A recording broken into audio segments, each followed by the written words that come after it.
मंच पर विराजमान गुजरात के राज्यपाल श्री आचार्य देवव्रत जी, मुख्यमंत्री श्री विजय रूपाणी जी, केंद्रीय मंत्रिपरिषद के मेरे सहयोगी श्री प्रहलाद पटेल जी,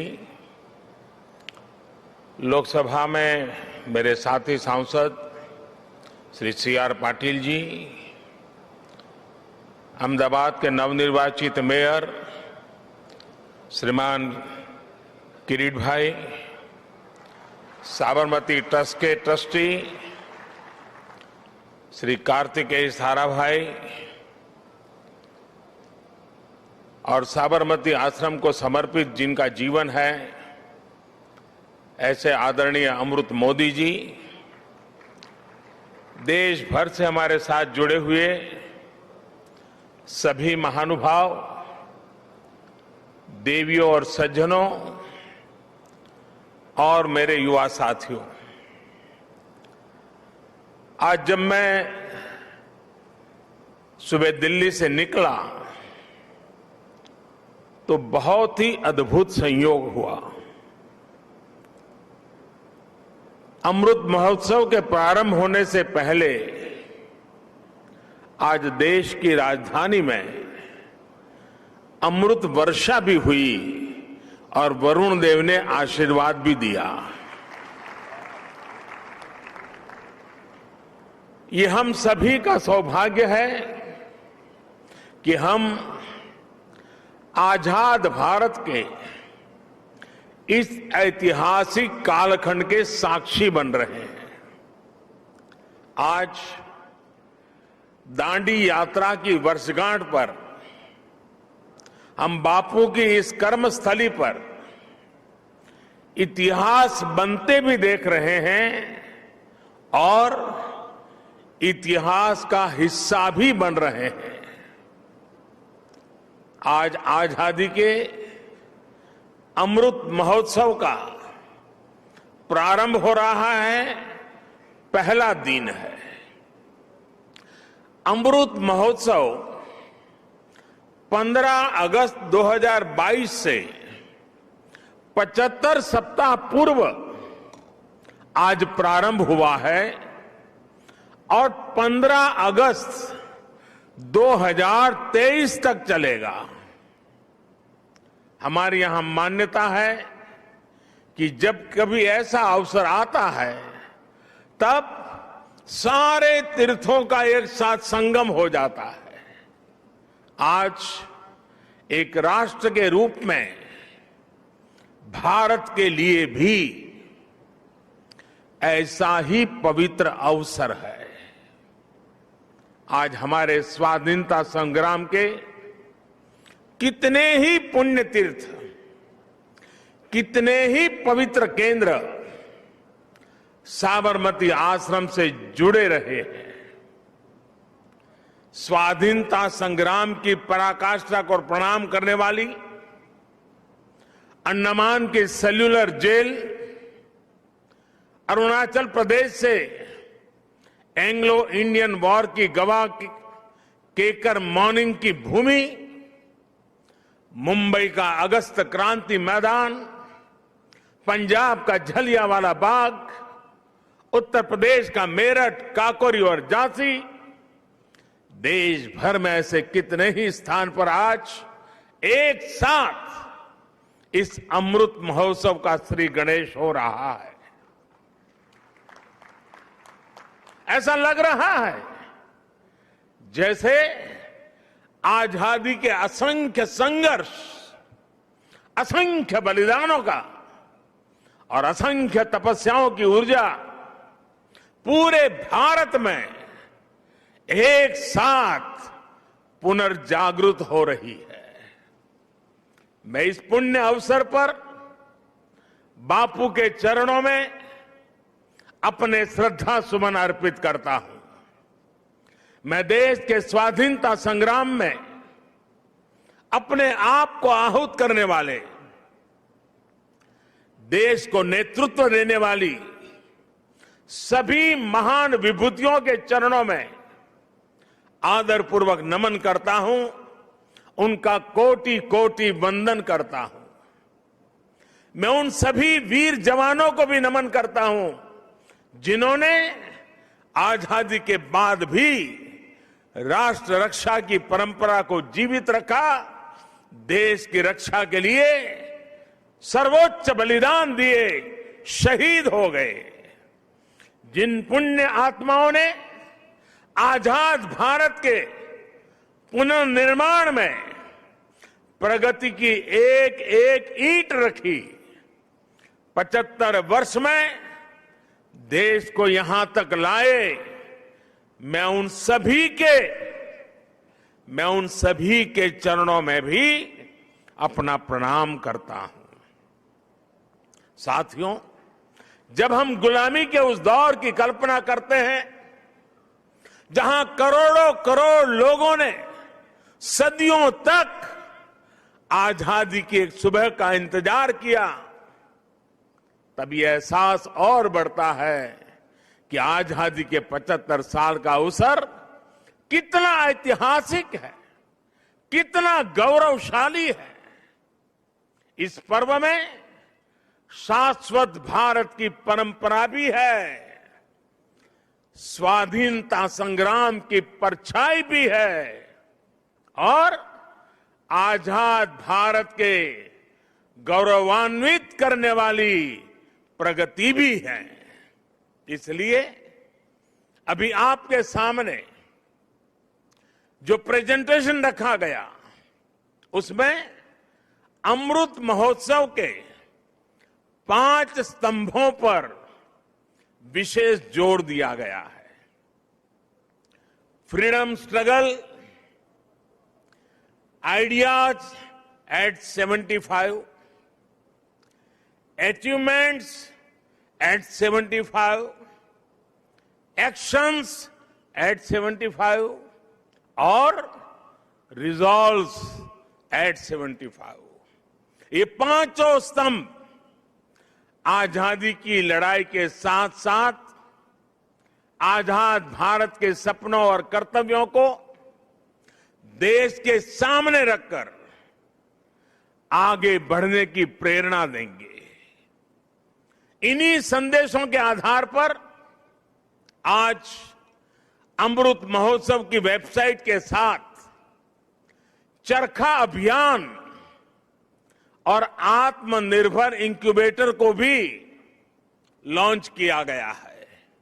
भाइयों और बहनों, इतिहास साक्षी है कि किसी राष्ट्र का गौरव तभी जागृत रहता है जब वो अपने स्वाभिमान और बलिदान की परंपराओं को अगली पीढ़ी को भी सिखाता है, संस्कारित करता है, उन्हें इसके लिए निरंतर प्रेरित करता है। किसी राष्ट्र का भविष्य तभी उज्जवल होता है जब वो अपने अतीत के अनुभवों और विरासत के गर्व से पल पल जुड़ा रहता है। फिर भारत के पास तो गर्व करने के लिए अथाह भंडार है, समृद्ध इतिहास है, चेतनामय सांस्कृतिक विरासत है।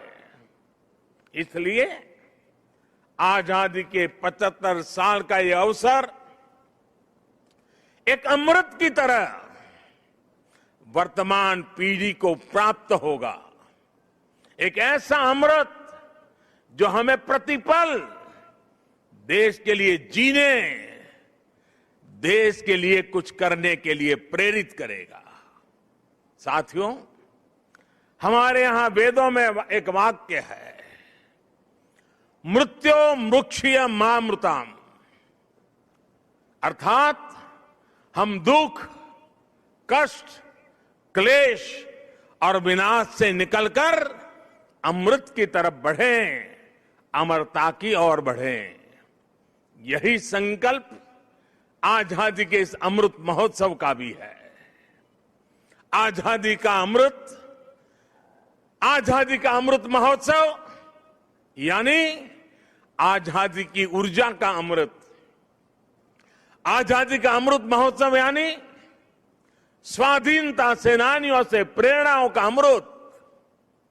आजादी का अमृत महोत्सव यानी नए विचारों का अमृत, नए संकल्पों का अमृत।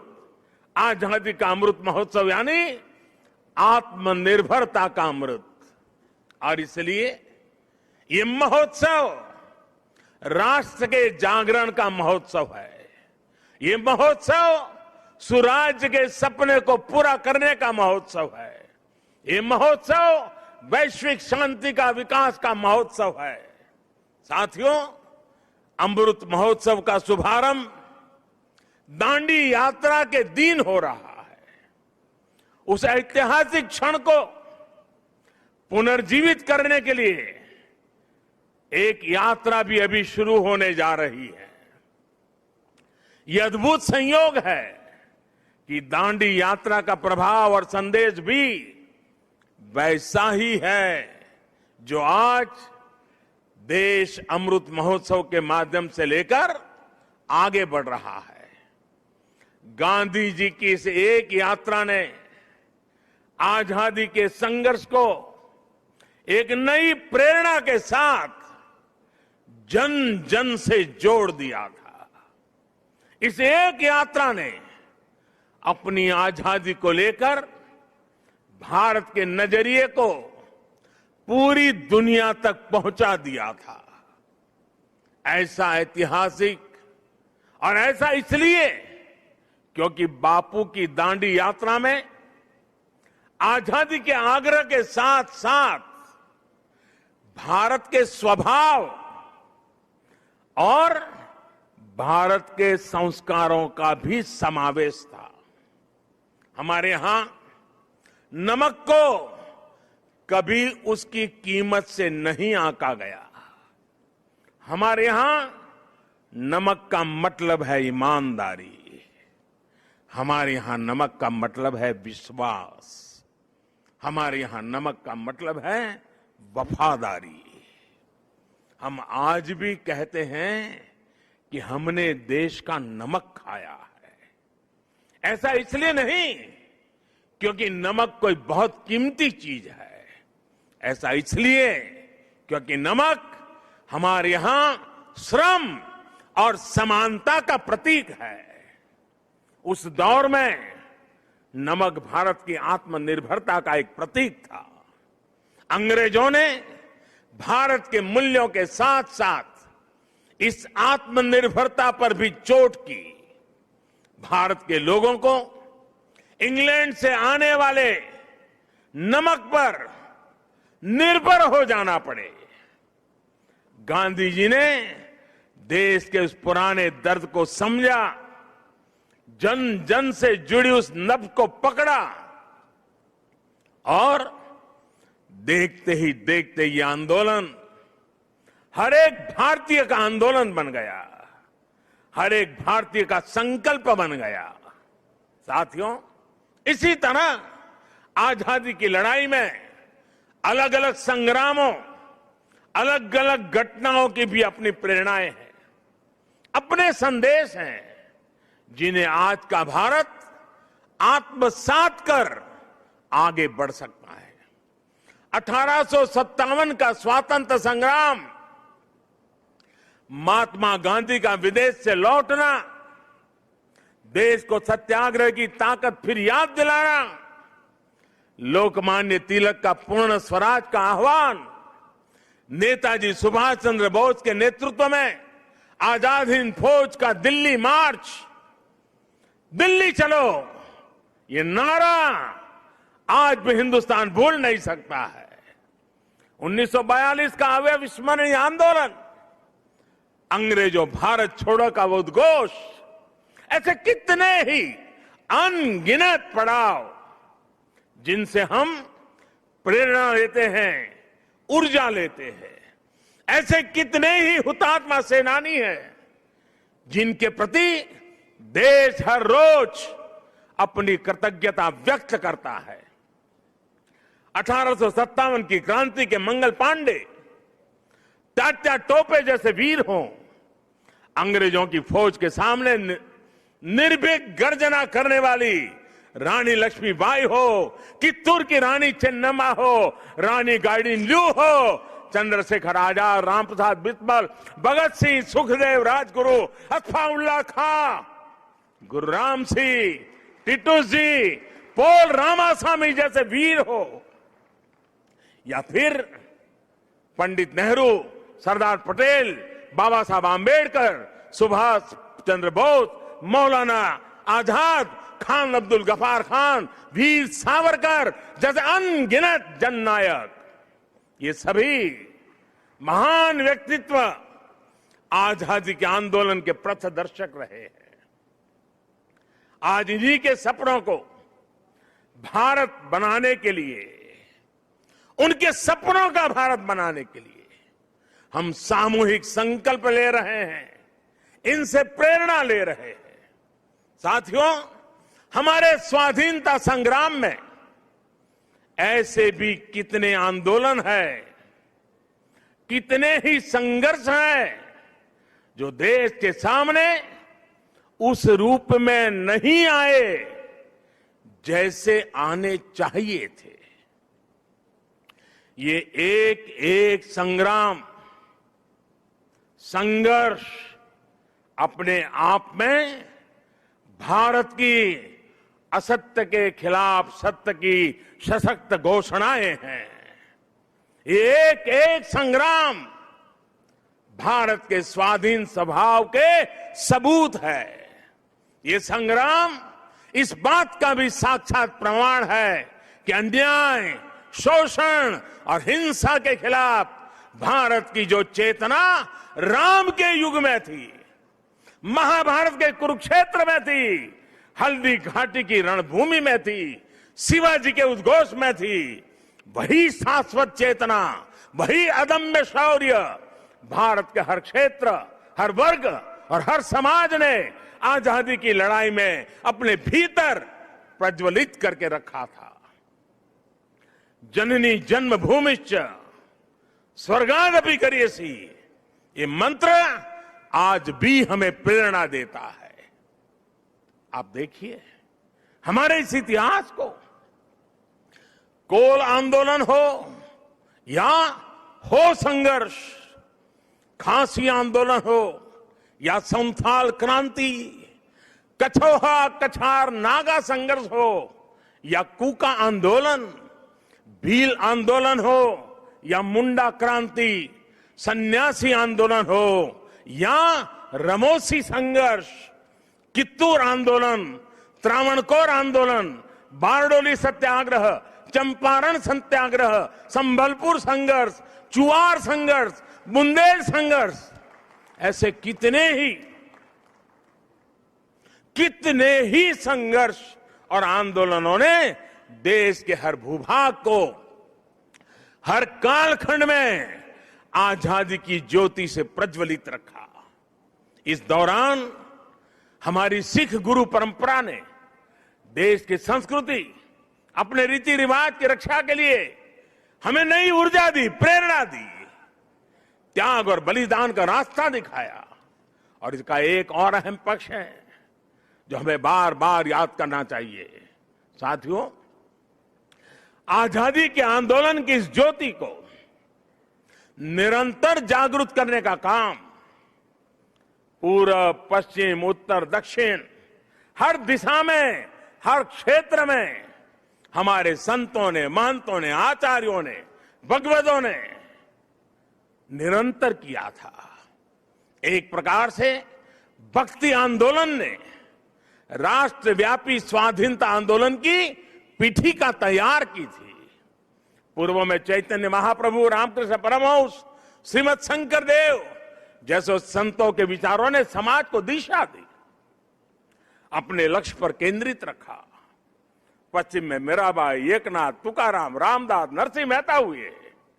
उत्तर में संत रामानंद, कबीरदास, गोस्वामी तुलसीदास, सूरदास, गुरु नानक देव, संत रैदास। दक्षिण में माधवाचार्य, निम्बाकारचार्य, वल्लभाचार्य, रामानुजाचार्य हुए। भक्ति काल के इसी खंड में मलिक मोहम्मद जायसी, रसखान, सूरदास, केशवदास, विद्यापति जैसे महानुभावों ने अपनी रचनाओं से समाज को अपनी कमियां सुधारने के लिए प्रेरित किया। ऐसे अनेकों व्यक्तित्वों के कारण यह आंदोलन क्षेत्र की सीमा से बाहर निकल करके पूरे भारत के जन जन को अपने आप में समेट लिया। आजादी के असंख्य आंदोलनों में ऐसे कितने ही सेनानी, संत आत्माएं, ऐसे अनेक वीर बलिदानी हैं जिनकी एक एक गाथा अपने आप में इतिहास का एक एक स्वर्णिम अध्याय है। हमें इन महानायकों, महानायिकाओं, उनका जीवन इतिहास भी देश के सामने पहुंचाना है। इन लोगों की जीवन गाथाएं, उनके जीवन का संघर्ष, हमारे स्वतंत्रता आंदोलन के उतार चढ़ाव, कभी सफलता कभी असफलता, हमारी आज की पीढ़ी को जीवन का हर पाठ सिखाएगी। एकजुटता क्या होती है, लक्ष्य को पाने की जिद क्या होती है, जीवन का हर रंग वो और बेहतर तरीके से समझेंगे। भाई और बहनों, आपको याद होगा इसी भूमि के वीर सपूत श्यामजी कृष्ण वर्मा अंग्रेजों की धरती पर रहकर उनकी नाक के नीचे जीवन की आखिरी सांस तक आजादी के लिए संघर्ष करते रहे। लेकिन उनकी अस्थियां 7 दशकों तक इंतजार करती रहीं कि कब उन्हें भारत माता की गोद नसीब होगी। आखिरकार 2003 में विदेश से श्यामजी कृष्ण वर्मा की अस्थियां मैं अपने कंधे पर उठा करके ले आया था। ऐसे कितने ही सेनानी हैं, देश पर अपना सब कुछ समर्पित कर देने वाले लोग हैं। देश के कोने कोने से कितने ही दलित, आदिवासी, महिलाएं और युवा हैं जिन्होंने असंख्य तप और त्याग किए। याद करिए तमिलनाडु के 32 वर्षीय नौजवान कोडिकात कुमरन, उनको याद कीजिए। अंग्रेजों ने उस नौजवान को सिर में गोली मार दी, लेकिन उन्होंने मरते हुए भी देश के झंडे को जमीन में नहीं गिरने दिया। तमिलनाडु में उनके नाम से ही कोडिकात शब्द जुड़ गया, जिसका अर्थ है झंडे को बचाने वाला। तमिलनाडु की ही वेलु नाचियार वो पहली महारानी थी जिन्होंने अंग्रेजी हुकूमत के खिलाफ लड़ाई लड़ी थी। इसी तरह हमारे देश के आदिवासी समाज ने अपनी वीरता और पराक्रम से लगातार विदेशी हुकूमत को घुटनों पर लाने का काम किया। झारखंड में भगवान बिरसा मुंडा, उन्होंने अंग्रेजों को चुनौती दी थी। तो मुर्मू भाइयों ने संथाल आंदोलन का नेतृत्व किया था। ओडिशा के चक्रा बिसोई ने लड़ाई छेड़ी तो लक्ष्मण नायक ने गांधीवादी तरीकों से चेतना फैलाई। आंध्र प्रदेश में मन्यम विरुडी यानी जंगलों के हीरो अल्लूरी सीराराम राजू ने रंपा आंदोलन का बिगल फूका था। पासलथा खुंगचेरा ने मिजोरम की पहाड़ियों में अंग्रेजों से लोहा लिया था। ऐसे ही गोमधर, कंवर, लसित बोरफुकन और सीरत सिंह जैसे असम और पूर्वोत्तर के अनेकों स्वाधीनता सेनानी थे जिन्होंने देश की आजादी में योगदान दिया है। यहां गुजरात में बड़ौदा के पास जांबुगाड़ा जाने के रास्ते पर हमारे नायका कौम के आदिवासियों को बलिदान कैसे भूल सकते हैं।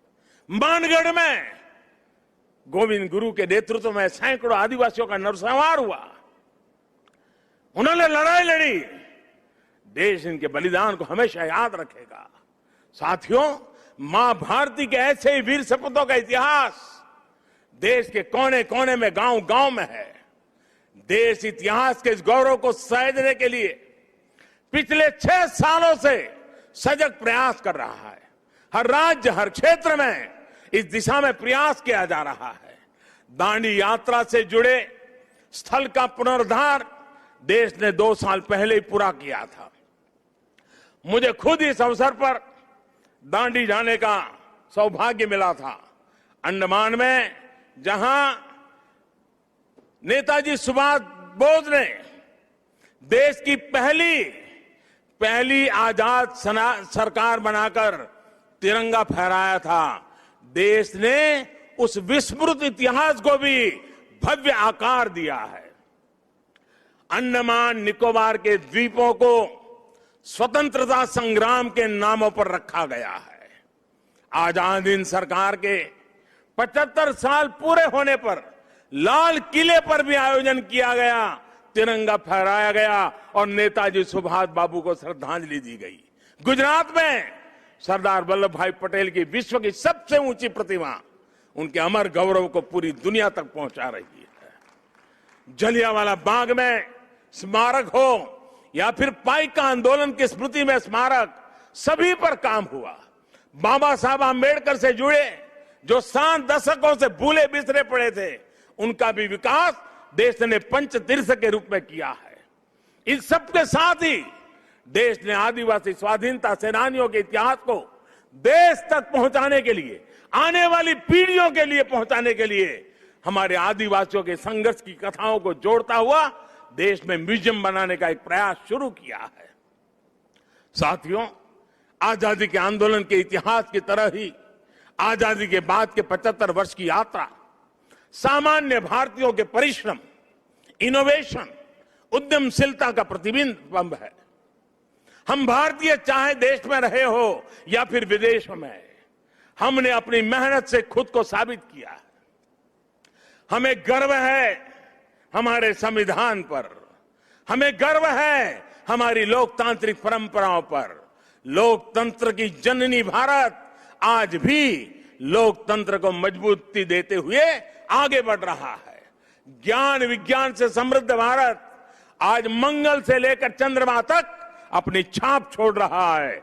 आज भारत की सेना का सामर्थ्य अपार है, तो आर्थिक रूप से भी हम तेजी से आगे बढ़ रहे हैं। आज भारत का स्टार्टअप इकोसिस्टम दुनिया में आकर्षण का केंद्र बना है, चर्चा का विषय है। आज दुनिया के हर मंच पर भारत की क्षमता और भारत की प्रतिभा की गुंज है। आज भारत अभाव के अंधकार से बाहर निकलकर 130 करोड़ से अधिक आकांक्षाओं की पूर्ति के लिए आगे बढ़ रहा है। साथियों, ये भी हम सभी का सौभाग्य है। आजाद भारत के 75 साल और नेताजी सुभाष चंद्र बोस की जन्म जयंती के 125 वर्ष हम साथ साथ मना रहे हैं। ये संगम सिर्फ तिथियों का ही नहीं, बल्कि अतीत और भविष्य के भारत के विजन का भी अद्भुत मेल है। नेताजी सुभाष चंद्र बोस ने कहा था कि भारत की आजादी की लड़ाई सिर्फ ब्रिटिश साम्राज्यवाद के विरुद्ध नहीं है, बल्कि वैश्विक साम्राज्यवाद के विरुद्ध है। नेताजी ने भारत की आजादी को पूरी मानवता के लिए जरूरी बताया था। समय के साथ नेताजी की ये बात सही सिद्ध हुई। भारत आजाद हुआ तो दुनिया में दूसरे देशों में भी स्वतंत्रता की आवाजें बुलंद हुई और बहुत ही कम समय में साम्राज्यवाद का दायरा सिमट गया। और साथियों, आज भी भारत की उपलब्धियां आज सिर्फ हमारी अपनी नहीं है, बल्कि ये पूरी दुनिया को रोशनी दिखाने वाली है, पूरी मानवता को उम्मीद जगाने वाली है। भारत की आत्मनिर्भरता से ओतप्रोत हमारी विकास यात्रा पूरी दुनिया की विकास यात्रा को गति देने वाली है। कोरोना काल में ये हमारे सामने प्रत्यक्ष सिद्ध भी हो रहा है। मानवता को महामारी के संकट से बाहर निकालने में, वैक्सीन निर्माण में भारत की आत्मनिर्भरता का आज पूरी दुनिया को लाभ मिल रहा है। आज भारत के पास वैक्सीन का सामर्थ्य है, तो वसुधैव कुटुंबकम के भाव से हम सबके दुख दूर करने में काम आ रहे हैं। हमने दुख किसी को नहीं दिया, लेकिन दूसरों का दुख कम करने में खुद को खपा रहे हैं। यही भारत का आदर्श है, यही भारत का शाश्वत दर्शन है, यही आत्मनिर्भर भारत का भी तत्व ज्ञान है। आज दुनिया के देश भारत का धन्यवाद कर रहे हैं, भारत में भरोसा कर रहे हैं। यही नए भारत के सूर्योदय की पहली छटा है, यही हमारे भव्य भविष्य की पहली आभा है। साथियों, गीता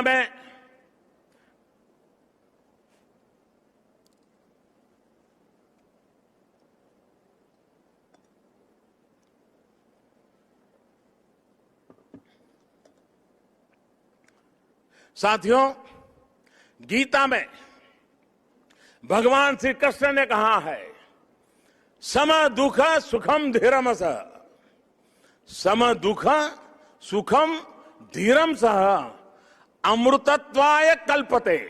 अर्थात जो सुख दुख आराम चुनौतियों के बीच भी धैर्य के साथ अटल अड़िग और सम रहता है, वही अमृत को प्राप्त करता है, अमरत्व को प्राप्त करता है।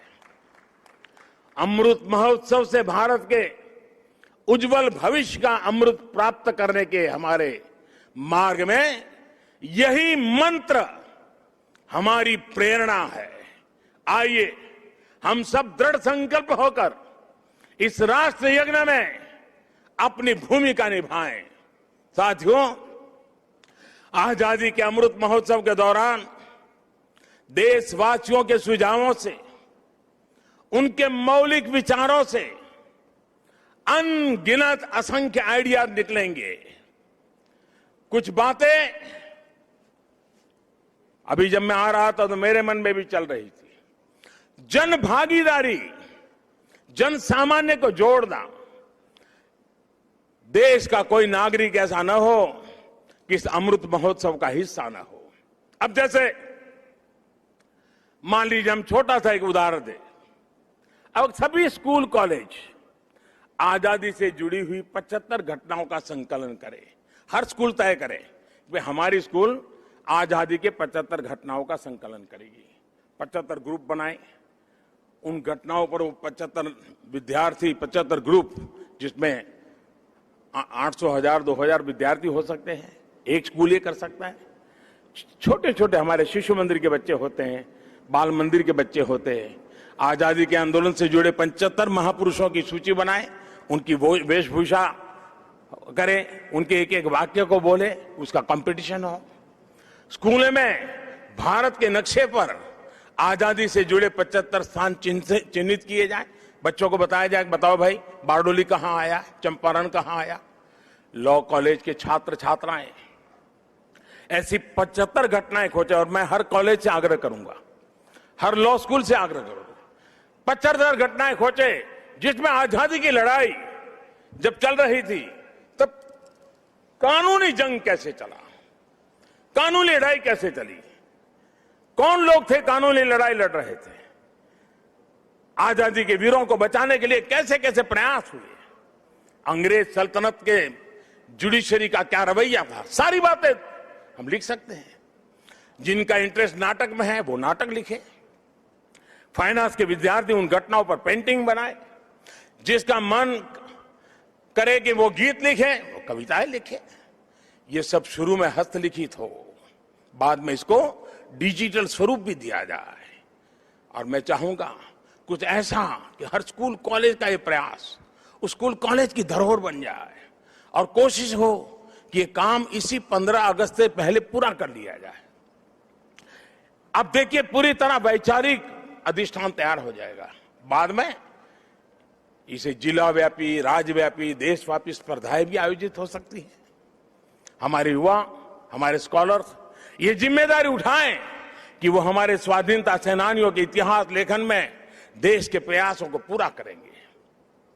आजादी के आंदोलन में और उसके बाद हमारे समाज की जो उपलब्धियां रही है उन्हें दुनिया के सामने और प्रखरता से लाएंगे। मैं कला, साहित्य, नाट्य जगत, फिल्म जगत और डिजिटल एंटरटेनमेंट से जुड़े लोगों से भी आग्रह करूंगा। कितनी अद्वितीय कहानियां हमारे अतीत में बिखरी पड़ी है, इन्हें तलाशिए, इन्हें जीवंत कीजिए, आने वाली पीढ़ी के लिए तैयार कीजिए। अतीत से सीखकर भविष्य के निर्माण की जिम्मेदारी हमारे युवाओं को ही उठानी है। साइंस हो, टेक्नोलॉजी हो, मेडिकल हो, पॉलिटिक्स हो, आर्ट हो, कल्चर हो, आप जिस भी फील्ड में हैं, अपनी फील्ड का कल, आने वाला कल बेहतर कैसे हो, इसके लिए प्रयास किया जाए। मुझे विश्वास है कि 130 करोड़ देशवासी आजादी के इस अमृत महोत्सव से जब जुड़ेंगे, लाखों स्वाधीनता सेनानियों से प्रेरणा लेंगे, तो भारत बड़े से बड़े लक्ष्यों को पूरा करके रहेगा। अगर हम देश के लिए, समाज के लिए हर हिंदुस्तानी अगर एक कदम चलता है तो देश 130 करोड़ कदम आगे बढ़ जाता है। भारत एक बार फिर आत्मनिर्भर बनेगा, विश्व को नई दिशा दिखा देगा। इन्हीं शुभकामनाओं के साथ आज जो दांडी यात्रा के लिए चल रहे हैं, एक प्रकार से बड़े तामझाम के बिना छोटे स्वरूप में आज उसका प्रारंभ हो रहा है, लेकिन आगे चलते चलते चलते जैसे दिन बीतते जाएंगे, हम 15 अगस्त के निकट पहुंचेंगे। ये एक प्रकार से पूरे हिंदुस्तान को अपने में समेट लेगा, ऐसा बड़ा महोत्सव बन जाएगा, ऐसा मुझे विश्वास है। हर नागरिक का संकल्प होगा, हर संस्था का संकल्प होगा, हर संगठन का संकल्प होगा, देश को आगे ले जाने का, आजादी के दीवानों को श्रद्धांजलि देने का यही रास्ता होगा। मैं इन्हीं कामना के साथ, इन्हीं शुभकामनाओं के साथ मैं फिर एक बार आप सबको बहुत बहुत धन्यवाद देता हूं। मेरे साथ बोलेंगे भारत माता की, भारत माता की, भारत माता की, भारत माता की। वंदे वंदे वंदे वंदे। जय हिंद, जय हिंद, जय हिंद। आपके शहर, आपके बैठन में निरंतर 60 वर्षों से आपकी सेवा में नयन सुख ऑप्टिकल। हमारे यहाँ सारे ब्रांडेड चश्मे का एकमात्र शोरूम है, साथ ही आंखों का चेकअप फ्री में कराएं। पाए ब्रांडेड चश्मे उचित दामों में, एकमात्र प्रतिष्ठान जहाँ पाए चश्मे की भरपूर वैरायटी। यहाँ आपको मिलने वाले हैं ब्रांडेड चश्मे, नजर के चश्मे और बेहतरीन फ्रेम की कलेक्शन। अगर आप भी धूप का चश्मा या नजर का चश्मा बनवाना चाहते हैं तो नयन सुख ऑप्टिकल पर जरूर विजिट करें। हमारा पता है कॉलेज रोड, बेलौजी, बैठन मध्य प्रदेश, और दूसरा है नयन सुख ऑप्टिकल शोरूम, शिवाजी कॉम्प्लेक्स, बिंदनगर, दुकान नंबर 58। हमारा कॉन्टैक्ट नंबर है 07805355408 8878693093। Shri Krishna brothers and sale service, water purify, water plant, water cooler, water dispenser, mineral water 20 litre, air conditioner, Tata Voltas, geyser एवं सभी प्रकार के इलेक्ट्रिक व इलेक्ट्रॉनिक सामान उपलब्ध हैं। पता है पुरानी मार्केट, सिंगरौली, जिला सिंगरौली, मध्य प्रदेश। Contact number 9179603939 8109426288। और हाँ, हमारे चैनल को सब्सक्राइब करें, घंटी का बटन दबाना न भूलें, जिससे नई अपडेट आपको समय समय पर मिल सके।